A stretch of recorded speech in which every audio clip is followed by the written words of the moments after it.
ಧಾರ್ಮಿಕ ಮಾಹಿತಿ ಕನ್ನಡ ಯೂಟ್ಯೂಬ್ ಚಾನಲಿಂದ ಕುಂಭರಾಶಿಯ ಎಲ್ಲ ಸ್ನೇಹಿತರಿಗೂ ಸಹ ಶುಭವಂದನೆಗಳು. ಸ್ನೇಹಿತರೆ, ಡಿಸೆಂಬರ್ ತಿಂಗಳಲ್ಲಿ ಈ ಕುಂಭರಾಶಿಯ ಜನರಿಗೆ ತೀವ್ರ ಥರನಾದ ಒಂದು ಚಿತ್ರಕಟ ಇದೆ. ಹೇಗೆ ಅಂತಂದರೆ, ಇದು ನೀವೇನು ಒಂದು ವರ್ಕ್ ಮಾಡ್ತಿದ್ದೀರಾ ಅದನ್ನು ನಿಮ್ಮ ಜೊತೆಗೆ ನಿಂತ್ಕೊಂಡು ನಿಮಗೆ ಸಹಕಾರ ನೀಡೋಂಥ ವ್ಯಕ್ತಿಗಳೇ ಕೆಲವು ದಿನ ಆದಮೇಲೆ ನಿಮ್ಮ ವಿರುದ್ಧ ಸುಮ್ಮನೆ ಅಪಪ್ರಚಾರ ಮಾಡ್ತಾರೆ, ಸುಳ್ಳು ಸುದ್ದಿ ಹಬ್ಬಿಸ್ತಾರೆ. ನಿಮಗೆ ಟೋಟಲ್ ಆಗಿ ಸಮಾಜದಲ್ಲಿ ಇರ್ತಕ್ಕಂಥ ಗೌರವನ ಹಾಳು ಮಾಡಬೇಕು ಅಂತಲೇ ನಿಂತ್ಕೊಂಡಿದ್ದಾರೆ. ಸೊ ನಿಮ್ಮ ಒಂದು ಹಿತಶತ್ರುಗಳು ಯಾರ್ಯಾರು ಅನ್ನೋದನ್ನು ನೀವು ನಿಮ್ಮ ಜೊತೆಗೆ ತಿಳ್ಕೊಂಬಿಟ್ಟು ಹುಷಾರಾಗಿರಿ. ಅವ್ರ ಹತ್ರ ನಿಮ್ಮ ಎಲ್ಲ ವಿಷಯಗಳನ್ನು ಶೇರ್ ಮಾಡಬೇಡಿ. ನೀವು ಕೊನೆಗೆ ಅಯ್ಯೋ ನಾನು ಇವನಿಗೆ ಊಟ ಮಾಡಿಸಿದ್ದೆ, ನನ್ನ ಜೊತೆಗೆ ತಿರುಗಾಡಿದ್ದೆ, ನಾನು ಇವನಿಗೆ ಎಷ್ಟೋ ಹೆಲ್ಪ್ ಮಾಡಿದ್ದೆ, ಇವನೇ ನನಗೆ ಚೂರಿ ಹಾಕ್ಬಿಟ್ಟನಲ್ಲ ಅಥವಾ ಮೋಸ ಮಾಡಿಬಿಟ್ನಲ್ಲ, ನನ್ನ ಹಿಂದೆ ಮುಂದೆ ಯಾವ ಥರ ಮಾತಾಡ್ತಾ ಇದ್ದಾನಲ್ಲ ಅಂತ ಅಂದ್ಕೊಳ್ಳೋಂಥ ಒಂದು ಪಶ್ಚಾತ್ತಾಪ ಪಡೋಂಥ ಟೈಮ್ ನಿಮಗೆ ಬರುತ್ತೆ. ಸೊ ಅದರಿಂದ ನಿಮ್ಮ ಹಿತಶತ್ರುಗಳಿಂದ ನಿಮ್ಮ ಯಾವುದೇ ವಿಷಯಗಳನ್ನು ಅವ್ರ ಜೊತೆ ಹೆಚ್ಚಾಗಿ ಶೇರ್ ಮಾಡ್ಕೊಳ್ಳದೆ, ನಿಮ್ಮ ಕೆಲಸ ಏನಿದೆ ಅದು ಇವಾಗ ನೀವೇನು ಮಾಡ್ತಿದ್ದೀರಾ ತುಂಬ ಚೆನ್ನಾಗಿದೆ. ಆ ಕೆಲಸದಲ್ಲಿ ನೀವು ಸಕ್ಸಸ್ ಕಾಣ್ತೀರಾ. ನೀವೇನೇ ವರ್ಕ್ ಮಾಡಿದ್ರೂ ಅದಕ್ಕೆ ದೇವರಿಂದ ನಿಮಗೆ ಒಂದು ಪ್ರತಿಫಲ ಸಿಗುತ್ತೆ. ಬಟ್ ಜನರಿಂದ ನೀವು ಯಾವುದೇ ಒಂದು ಪ್ರತಿಫಲನ ಅಪೇಕ್ಷೆ ಮಾಡೋಕ್ಕೆ ಹೋಗಬೇಡಿ. ಏಕೆಂದರೆ ಎಲ್ಲರೂ ನಿಮ್ಮನ್ನು ಎದುರುಗಡೆ ಹೊಗಳ್ತಾ ಇರ್ತಾರೆ, ಚೆನ್ನಾಗಿ ಮಾಡು ಹಂಗೆ ಹಿಂಗೆ ಅಂತ ಹುರಿದುಂಬಿಸ್ತಾರೆ. ಬಟ್ ಇದೇ ತಿಂಗಳಲ್ಲಿ ಡಿಸೆಂಬರಲ್ಲೇ ನಿಮಗೆ ಅವರೆಲ್ಲರೂ ಕೂಡ ನಿಮಗೆ ಮೋಸ ಮಾಡೋಕ್ಕೋಸ್ಕರನೇ ಕಾಯ್ತಿದ್ದಾರೆ. ನಿಮ್ಮ ಒಂದು ತೇಜೋವಧೆ ಮಾಡ್ತಾರೆ, ನಿಮಗೆ ಅವಮಾನ ಆಗಬೇಕು, ಅಪಮಾನ ಆಗಬೇಕು, ಆ ಥರ ನಡ್ಕೊಳ್ಳೋಂಥ ಚಾನ್ಸಸ್ಸು ಈ ತಿಂಗಳಲ್ಲಿ ತುಂಬ ಜಾಸ್ತಿ ಇರೋದ್ರಿಂದ ತುಂಬ ಕೇರ್ಫುಲ್ ಆಗಿರಿ. ಓಕೆ ಸ್ನೇಹಿತರೆ, ಡಿಸೆಂಬರ್ ತಿಂಗಳಲ್ಲಿ ನಿಮ್ಮ ಒಂದು ಪೂರ್ತಿ ರಾಶಿಯ ಫಲ ಹೇಗಿದೆ, ಶುಭ ಫಲಗಳು ಯಾವ್ಯಾವ ಇದ್ದಾವೆ ಅನ್ನೋದನ್ನು ನಾನು ಈ ಒಂದು ವಿಡಿಯೋದಲ್ಲಿ ತಿಳಿಸ್ಕೊಡ್ತಾ ಬರ್ತೀನಿ. ಸೊ ಶನಿದೇವರ ತುಂಬ ಅಚ್ಚುಮೆಚ್ಚಿನ ಪ್ರೀತಿಯ ರಾಶಿ ಈ ಒಂದು ಕುಂಭರಾಶಿ, ಆಯಿತಾ. ಸೊ ಕುಂಭರಾಶಿಯವರು ಹೇಗೆ ಅಂದರೆ ತುಂಬ ಮಾನವೀಯತೆ ಹೊಂದಿರತಕ್ಕಂಥ ವ್ಯಕ್ತಿಗಳು, ಯಾವಾಗಲೂ ಹಸನ್ಮುಖಿಯಾಗಿರ್ತಾರೆ, ಒಂಥರ ಆ್ಯಟಿಟ್ಯೂಡ್ ಮನೋಭಾವ, ಖುಷಿಯಿಂದ ಇರ್ತಕ್ಕಂಥ ವ್ಯಕ್ತಿಗಳಾಗಿರೋದ್ರಿಂದ ಬೇಗನೆ ಸ್ನೇಹಿತರಾಗ್ತಾರೆ ಅವರಿಗೆ. ಇವರು ಒಟ್ಟು ಏನಪ್ಪ ಅಂತಂದರೆ ಕೆಲಸನ ಯಾವ ಥರ ಮಾಡಬೇಕು, ಯಾರಿಂದ ಮಾಡಿಸ್ಬೇಕು ಅನ್ನೋ ಒಂದು ಟ್ಯಾಲೆಂಟ್ ಇವ್ರಿಗೆ ತುಂಬ ಇದೆ. ಆ ಒಂದು ತಿಳುವಳಿಕೆ ಜ್ಞಾನ ಹೆಚ್ಚಿಂದ ಇರುತ್ತೆ ಅವ್ರಿಗೆ. ಟೋಟಲಿ ಮಾಸ್ ಲೆವೆಲ್ ಪರ್ಫಾರ್ಮರ್ ಅಂತಲೇ ಹೇಳ್ಬೋದು. ಬಟ್ ಇವ್ರ ಪ್ರಾಬ್ಲಮ್ ಏನು ಗೊತ್ತಾ, ಕೆಲಸನ ಹೇಗೆ ಮಾಡಬೇಕು ಅಂತ ಗೊತ್ತು, ಯಾರಿಂದ ಮಾಡಿಸ್ಬೇಕು ಅಂತಲೇ ಗೊತ್ತು, ಆದರೆ ಅದನ್ನು ಯಾವಾಗ ಎಕ್ಸಿಕ್ಯೂಟ್ ಮಾಡಬೇಕು, ಯಾವಾಗ ಸ್ಟಾರ್ಟ್ ಮಾಡಬೇಕು ಅನ್ನೋ ಒಂದು ಪ್ರಾಬ್ಲಮಲ್ಲಿ ಸಿಕ್ಕಾಕೊಂಡಿರ್ತಾರೆ. ಸೊ ಅದೇ ಇವ್ರ ಕನ್ಫ್ಯೂಷನ್ನು. ಸೊ ಈ ರಾಶಿಯವ್ರಿಗೆ ಡಿಸೆಂಬರ್ ತಿಂಗಳಲ್ಲಿ ಗುರುಬಲ ಇದೆ. 2ನೇ ವಾರದಿಂದ ನಿಮಗೆ ಗುರುಬಲ ಇರೋದ್ರಿಂದ ಸ್ವಲ್ಪ ನೀವೇನಾದರೂ ವ್ಯಾಪಾರಸ್ಥರಾಗಿದ್ದರೆ, ವ್ಯಾಪಾರ ಅಂತ ಅಂದರೆ ದೊಡ್ಡ ವ್ಯಾಪಾರನೇ ಅಂತ ಅಲ್ಲ, ಸಣ್ಣದಾಗಿ ಟೀ ಅಂಗಡಿಯಿಂದ ಹಿಡಿದು ಸಂತೆಲಿ ವ್ಯಾಪಾರ ಮಾಡೋದ್ರಿಂದ ಹಿಡಿದು ದೊಡ್ಡ ಲೆವೆಲ್ ಕಂಪ್ನಿಗಳು ಓನರ್ ಆಗಿದ್ರು ಕೂಡ ನಿಮಗೆ ಈ ಒಂದು ತಿಂಗಳಲ್ಲಿ ಶುಭ ಫಲಗಳಿದ್ದಾವೆ. ವ್ಯಾಪಾರ ವ್ಯವಹಾರ ನೀವೇನೇ ಮಾಡ್ತಾಯಿದ್ರು, ಅದರಲ್ಲೂ ಕಬ್ಬಿಣ, ಸಿಮೆಂಟು ಮತ್ತು ಆಯಿಲ್ಗೆ ಸಂಬಂಧಪಟ್ಟಿದಂಗೆ ಏನಾದರೂ ನೀವು ವ್ಯವಹಾರ ಮಾಡ್ತಿದ್ದೀರಾ ಅಂತಂದರೆ ಈ ಒಂದು ಮಂತಲ್ಲಿ ನಿಮಗೆ ಸ್ವಲ್ಪ ಜಾಸ್ತಿ ಪ್ರಾಫಿಟ್ ಇದೆ ಅಂತಲೇ ಹೇಳ್ಬೋದು. ವ್ಯಾಪಾರ ಮಾಡೋರಿಗೆ ಚೆನ್ನಾಗಿದೆ, ಆಯಿತಾ. ಇನ್ನು ಡಿಸೆಂಬರ್ ತಿಂಗಳಲ್ಲಿ ನಿಮಗೆ ಶನಿದೇವರ ಒಂದು ಆಶೀರ್ವಾದದಿಂದ ಸೊ ಏನೇನಾಗುತ್ತೆ ಗೊತ್ತಾ, ಶನಿದೇವರ ಆಶೀರ್ವಾದದಿಂದ ನಿಮಗೆ ಉದ್ಯೋಗದಲ್ಲಿ ಚೆನ್ನಾಗಿರುತ್ತೆ. ಹಾಗೆಯೇ ನೀವು ಇನ್ನೊಬ್ಬರ ಅಂಡರಲ್ಲಿ ಕೆಲಸ ಮಾಡೋಕ್ಕೆ ಇಷ್ಟಪಡಲ್ಲ ಅಲ್ವಾ. ಸೊ ಮಾನವೀಯತೆ ಜಾಸ್ತಿ ಇರತಕ್ಕಂಥವ್ರು ಮತ್ತು ಸೆಲ್ಫ್ ಆ್ಯಟಿಟ್ಯೂಡ್ ಇರೋಂಥವ್ರು ಈ ತಿಂಗಳಲ್ಲಿ ನಿಮಗೆ ಸ್ವಲ್ಪ ಕಾನ್ಫಿಡೆನ್ಸ್ ಲೆವೆಲ್ ಜಾಸ್ತಿ ಆಗುತ್ತೆ. ನಾನು ಏನಾದರೂ ಒಂದು ಇದು ಮಾಡ್ತೀನಿ ಕೆಲಸನ, ಯಾರು ಬಂದರೆ ಅಂದ್ಬಿಟ್ರೆ ನಾನೇ ಮಾಡಿ ನಿಲ್ತೀನಿ, ಒಟ್ಟು ನಾನು ಈ ಒಂದು ಕೆಲಸದಲ್ಲಿ ಗೆಲ್ತೀನಿ, ಸಕ್ಸಸ್ ಆಗ್ತೀನಿ ಅನ್ನೋ ಒಂದು ಸೆಲ್ಫ್ ಕಾನ್ಫಿಡೆನ್ಸ್ ಜಾಸ್ತಿ ಆಗೋದ್ರಿಂದ ಅದೆಲ್ಲ ಶನಿದೇವರ ಆಶೀರ್ವಾದ ನಿಮಗೆ. ಸೊ ಚೆನ್ನಾಗಿರುತ್ತೆ ಈ ಮಂತ್ ನಿಮಗೆ. ನೀವು ಉದ್ಯೋಗದ ವಿಚಾರದಲ್ಲಿ ನಾವು ಮಾತಾಡ್ಬೇಕಂತಂದರೆ ನಿಮಗೆ ಒಂದು ಟ್ಯಾಲೆಂಟ್ ಜಾಸ್ತಿ ಇರುತ್ತೆ. ಹೆಂಗೆ ಗೊತ್ತಾ, ಬೇರೆಯವರೆಲ್ಲ ಒಂಥರ ಕೆಲಸ ಮಾಡ್ತಾಯಿದ್ರೆ ನಿಮ್ಮದೇ ಸ್ಕಿಲ್ ಬೇರೆ ಥರ ಇರುತ್ತೆ, ನೀವು ಡಿಫ್ರೆಂಟಾಗಿ ಕೆಲಸ ಮಾಡ್ತೀರ. ಸೊ ಆ ಡಿಫ್ರೆಂಟ್ನ ನಿಮ್ಮ ಸೀನಿಯರ್ ಆಗಿದ್ದರೆ HR ಆಗಿರಲಿ ಅಥವಾ ಮ್ಯಾನೇಜರ್ ಆಗಿರಲಿ ಅಥವಾ ಬಾಸ್ ಆಗಿರಲಿ, ಇಲ್ಲ ಏನೂ ಆಗಿಲ್ಲ ಅಂದರೆ ನಿಮ್ಮ ಸ್ವಂತ ವ್ಯವಹಾರದಲ್ಲೂ ಕೂಡ ನಿಮ್ಮ ಜೊತೆ ಕೈ ಜೋಡಿಸೋರು ಏನಿದ್ದಾರೆ ಅವರು ನಿಮ್ಮ ಒಂದು ಮಾತಿಗೆ ಬೆಲೆ ಕೊಡ್ತಾರೆ, ಚೆನ್ನಾಗಿ ಮಾತಾಡ್ತಾರೆ ಅವರು ಅಂತ. ಸೊ ಅಲ್ಲಿಂದ ನಿಮ್ಮ ವ್ಯಾಪಾರ ಬಿಸ್ನೆಸ್ಗಳು ಅಥವಾ ನಿಮ್ಮ ಉದ್ಯೋಗಗಳು ಚೆನ್ನಾಗಿರ್ತವೆ.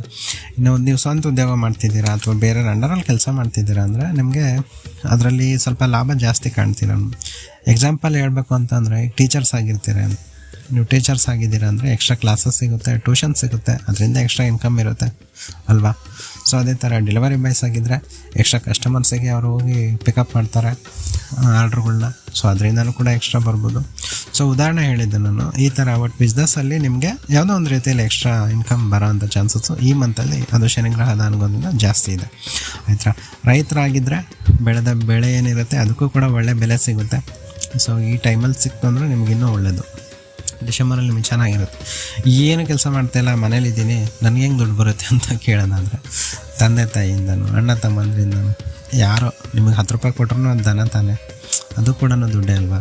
ಸೊ ಆ ಥರ ಕೂಡ ಧನ ಲಾಭ ಇರೋಂಥ ಒಂದು ಚಾನ್ಸಸ್ಸು ಈ ಒಂದು ಮಂತಲ್ಲಿ ಜಾಸ್ತಿ ಇದೆ. ಎಜುಕೇಷನ್ ಮಾಡ್ತಿದ್ದೀವಿ, ನಾವು ಓದ್ತಿದ್ದೀವಿ ಗುರುಗಳ, ನಮಗೆ ಹೇಗಿದೆ ಅಂದರೆ ನಿಮಗೆ ಈ ತಿಂಗಳಲ್ಲಿ ಯಾವುದೇ ರೀತಿಯ ತೊಂದರೆಗಳಿಲ್ಲ ಓಕೆನಾ. ಓದಿನ ವಿಷಯದಲ್ಲಿ ಈ ಒಂದು ತಿಂಗಳಲ್ಲಿ ನಿಮಗೆ ತುಂಬ ಜಾಸ್ತಿ ಆಸಕ್ತಿ ಬರುತ್ತೆ ಅಂತಲೇ ಈ ಒಂದು ನಕ್ಷತ್ರಗಳು ನಮಗೆ ಕಂಡು ಬರ್ತಾ ಇದೆ. ಸೊ ಓದಿನ ವಿದ್ಯಾರ್ಥಿಗಳಿಗೆ ಯಾವುದೇ ರೀತಿ ತೊಂದರೆ ಇಲ್ಲ. ಇನ್ನು ಹಣಕಾಸಿನ ವಿಚಾರದ ಬಗ್ಗೆ ಮಾತಾಡಬೇಕಪ್ಪ ಅಂತಂದರೆ ನೀವೇನಾದರೂ ಟ್ರೇಡಿಂಗಲ್ಲಿ ಇನ್ವೆಸ್ಟ್ಮೆಂಟ್ ಮಾಡಿದ್ದೀರಾ ಈಗೆಲ್ಲ ಸಾಮಾನ್ಯ ಆಗಿಬಿಟ್ಟಿದೆ ಅದು ಟ್ರೇಡಿಂಗು ಮತ್ತು ಇಂಟ್ರಾಡೇ ಮಾಡೋದು, ಡೆಲಿವರಿ ಮಾಡೋದು ಅಥವಾ ಬಿಟ್ಕಾಯಿನಲ್ಲಿ ಇನ್ವೆಸ್ಟ್ ಮಾಡೋದು. ಸೊ ಈ ಥರ ಏನಾರು ನೀವು ಇನ್ವೆಸ್ಟ್ಮೆಂಟ್ ಮಾಡ್ಕೊಂಡಿದ್ದೀರಾ ಅಂತಂದರೆ ಅದರಿಂದ ನಿಮಗೆ ತುಂಬ ಲಾಭ ಇದೆ ಅಂದರೆ ಸುಮ್ಮನೆ ಹಾಕಬೇಡಿ. ಅದೆಲ್ಲ ಡಿಪೆಂಡ್ಸ್ ಅಪ್ಪ ನೀವು ವರ್ಕ್ ಸ್ಕಿಲ್ ಆಯಿತಾ. ಸ್ಕಿಲ್ ಇದ್ದರೆ ನೀವು ಒಂದು ಜೂಜಾಡಕ್ಕೆ ಹೋದ್ರೆ ಇಸ್ಪೀಟ್ ಆಡಿದ್ರೆ ಅದರಲ್ಲೂ ಕೂಡ ಲಾಭ ಬರುತ್ತೆ. ಸ್ಕಿಲ್ ಇಲ್ಲ ಅಂದರೆ ನೀವು ಯಾವ ಇಂಟರ್ನ್ಯಾಷನಲ್ ಟ್ರೇಡಿಂಗ್ ಮಾಡೋಕ್ಕೆ ಹೋದ್ರೂ ನಿಮಗೆ ಪ್ರಾಫಿಟ್ ಆಗೋಲ್ಲ ಆಯಿತಾ. ಟ್ರೇಡಿಂಗಲ್ಲಿ ನೀವು ಮಾಡಬೇಕಂದ್ರೆ ನಿಮ್ಮ ಬುದ್ಧಿಶಕ್ತಿ ಉಪಯೋಗಿಸಿ. ಆಲ್ಮೋಸ್ಟ್ ನೀವು ಕುಂಭರಾಶಿಯವ್ರು ಜಾಣರು ಇರ್ತೀರ, ಮಾಡಿ ನಿಮ್ಗೆ ತುಂಬ ಒಳ್ಳೆಯದಾಗುತ್ತೆ. ಸ್ಕಿಲ್ ಯೂಸ್ ಮಾಡಿ ಓಕೆ. ಇನ್ನು ತೊಂದರೆ ಏನಿಲ್ವಾ? ಇದೆ, ಖಂಡಿತ ಇದೆ. ಡಿಸೆಂಬರ್ 2ನೇ ವಾರ ಆದಮೇಲೆ ಆರೋಗ್ಯ ಸಿಕ್ಕಾಬಿಟ್ಟೆ ಅದು ಬೀಳುತ್ತೆ. ಮಂಡಿ ನೋವು, ಮೊಣಕಾಲು ನೋವು, ಕೈ ಜಾಯಿಂಟ್ ಪೈನ್ ಇದೆಯಲ್ಲ ತುಂಬ ಕಾಡುತ್ತೆ ನಿಮಗೆ ಈ ಒಂದು ತಿಂಗಳಲ್ಲಿ. ಇದೆಲ್ಲ ತುಂಬ ಕಾಡೋದ್ರಿಂದ ನೀವು ಆರೋಗ್ಯದ ಕಡೆ ಗಮನ ಕೊಡಲೇಬೇಕು. ಈ ತಿಂಗಳಲ್ಲಿ ನೀವು ಆರೋಗ್ಯದ ಬಗ್ಗೆ ಗಮನ ಕೊಡಲಿಲ್ಲ ಅಂತಂದರೆ ಅದು ತುಂಬ ಜಾಸ್ತಿ ಆಗುತ್ತೆ. ನೆಕ್ಸ್ಟ್ ಇಯರಲ್ಲಿ ನಿಮ್ಮ ರಾಶಿ ಹೇಗಿದೆ ಅನ್ನೋದು ನಾನು ವಿಡಿಯೋ ಮಾಡ್ತೀನಿ, ಆರೋಗ್ಯದ ಬಗ್ಗೆನೇ ಸಪ್ರೇಟಾಗಿ ವಿಡಿಯೋ ಮಾಡ್ತೀನಿ. ಸೊ ಈ ಒಂದು ಮಂತಲ್ಲಿ ನೀವು ಆರೋಗ್ಯದ ಕಡೆ ಜಾಸ್ತಿ ಗಮನ ಕೊಡಿ ಸ್ನೇಹಿತರೆ. ಮೊದಲೇ ಹೇಳ್ದಂಗೆ ವಿಡಿಯೋ ಸ್ಟಾರ್ಟಿಂಗಲ್ಲಿ ಹೇಳ್ದಂಗೆ ನಿಮಗೆ ಶತ್ರುಗಳ ಕಾಟ ಜಾಸ್ತಿ ಇರೋದ್ರಿಂದ ಅವ್ರು ಯಾರು ಬೇರೆಯವರೆಲ್ಲ ನಿಮ್ಮ ಸ್ನೇಹಿತರಾಗಿರ್ತಾರೆ, ನಿಮ್ಮ ಜೊತೆಗಿರೋರಾಗಿರ್ತಾರೆ, ನಿಮ್ಮ ಹಿತಶತ್ರುಗಳು, ಬಂಧುಗಳಾಗಿರ್ತಾರೆ. ಸೊ ಅವ್ರು ಎಲ್ಲರಿಂದನೂ ನಿಮಗೆ ಮಾನ ಮರ್ಯಾದೆ ಅರಾಜಕಕ್ಕೋಸ್ಕರನೇ ಕಾಯ್ತಿರ್ತಾರೆ ಓಕೆನಾ. ನೀವೇನೋ ತಪ್ಪು ಮಾಡಿಲ್ಲದೆ ಇದ್ರೂ ಅವರು ಯಾವುದೋ ಒಂದು ರೀತಿಯಲ್ಲಿ ನಿಮ್ಮ ಬಗ್ಗೆ ಅವಹೇಳನಕಾರಿಯಾದ ಒಂದು ಸ್ಟೇಟ್ಮೆಂಟ್ ಕೊಡ್ತಾ ಬರ್ತಾರೆ. ಸೊ ರಾಂಗ್ ಸ್ಟೇಟ್ಮೆಂಟು ನಿಮ್ಮ ಬಗ್ಗೆ, ಯಾವನ ಎಲ್ಲ ದುಡ್ಡು ಹೊಡ್ದ, ಚೆನ್ನಾಗಿ ಏನೇನೋ ಮಾಡ್ದ, ಬರೀ ಈ ಥರ ಮಾತಾಡ್ತಿರ್ತಾರೆ.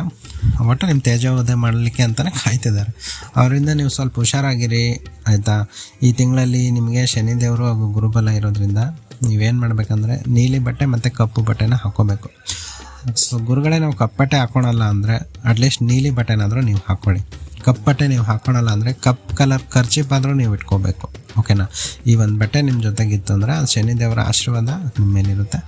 ಇನ್ನು ನಿಮ್ಗೆ ಒಳ್ಳೆ ದಿನ ಅಂದರೆ ಈ ಒಂದು ತಿಂಗಳಲ್ಲಿ ಶುಕ್ರವಾರ ಮತ್ತು ಶನಿವಾರ ತುಂಬ ಒಳ್ಳೆಯ ದಿನ ಆಗಿರ್ತವೆ. ನೀವೇನಾದರೂ ಹೊಸ್ದಾಗಿ ಏನಾದರೂ ಸ್ಟಾರ್ಟ್ ಮಾಡಬೇಕು ಅಥವಾ ನೀವೆಲ್ಲಾದರೂ ಹೊರಗಡೆ ಪ್ರಯಾಣ ಮಾಡಬೇಕು, ಬಿಸ್ನೆಸ್ ಪ್ರಯುಕ್ತ ಸುಮ್ಮನೆ ಎಲ್ಲ ಹೋಗಬೇಕು ಅಂತಂದರೆ ಶುಕ್ರವಾರ ಮತ್ತು ಶನಿವಾರ ಈ ಒಂದು ದಿನ ನಿಮಗೆ ಒಳ್ಳೆಯ ದಿನ ಆಗಿರುತ್ತೆ. ಇನ್ನು ಸಂಖ್ಯೆ ಬಂದು 4 ನಂಬರ್ನ ನೀವು ಯೂಸ್ ಮಾಡಿ. ನೀವು ಯಾವುದೇ ಒಂದು ಕೆಲಸದಲ್ಲಾಗಿರಲಿ ಅಥವಾ ಯಾವುದೋ ಒಂದು ವಿಷಯದಲ್ಲಿ ನೀವು 4 ನಂಬರ್ ಯೂಸ್ ಮಾಡೋದ್ರಿಂದ ನಿಮಗೆ ತುಂಬ ಒಳ್ಳೆಯ ಫಲ ಸಿಗುತ್ತೆ. ಹಾಗೆಯೇ ನೀವು ಈ ತಿಂಗಳಲ್ಲಿ ನಿಮ್ಮ ಎಲ್ಲ ಕಷ್ಟಗಳು, ಶತ್ರುಕಾಟ ಏನಿದೆ ಅದನ್ನು ಪರಿಹಾರ ಮಾಡ್ಕೋಬೇಕಂದ್ರೆ ದಯವಿಟ್ಟು ಶನಿದೇವರಿಗೆ ಎಳ್ಳು ಬತ್ತಿ ಹಚ್ಚಿರಿ. ಶನಿ ದೇವಸ್ಥಾನ ನಿಮಗಿಲ್ಲ ನಿಮ್ಮೂರಲ್ಲಿ ಅಂದರೆ ಅಟ್ಲೀಸ್ಟ್ ಆಂಜನೇಯ ದೇವಸ್ಥಾನಕ್ಕಂದ್ರೂ ಹೋಗಿ ನೀವು ಅಲ್ಲಿ ಕೂಡ ಎಳ್ಳು ಬತ್ತಿ ಹಚ್ಚೋದ್ರಿಂದ ಏನು ತೊಂದರೆ ತಾಪತ್ರೆಗಳು ಸ್ವಲ್ಪ ನಿಮಗೆ ಕಡಿಮೆ ಆಗುವಂಥ ಸಂಭವ ಇದೆ. ದೇವ್ರನ್ನ ಮರಿಬೇಡಿ. ನೀವೇನೇ ಕಷ್ಟಪಟ್ಟು ಕೆಲಸ ಮಾಡ್ತಾಯಿರಿ ಅದಕ್ಕೆ ದೇವರು ನಿಮಗೆ ಪ್ರತಿಫಲ ಕೊಡ್ತಾನೆ. ಜನರಿಂದ ನಿಮ್ಗೆ ಯಾವುದೇ ರೀತಿಯ ಪ್ರತಿಫಲ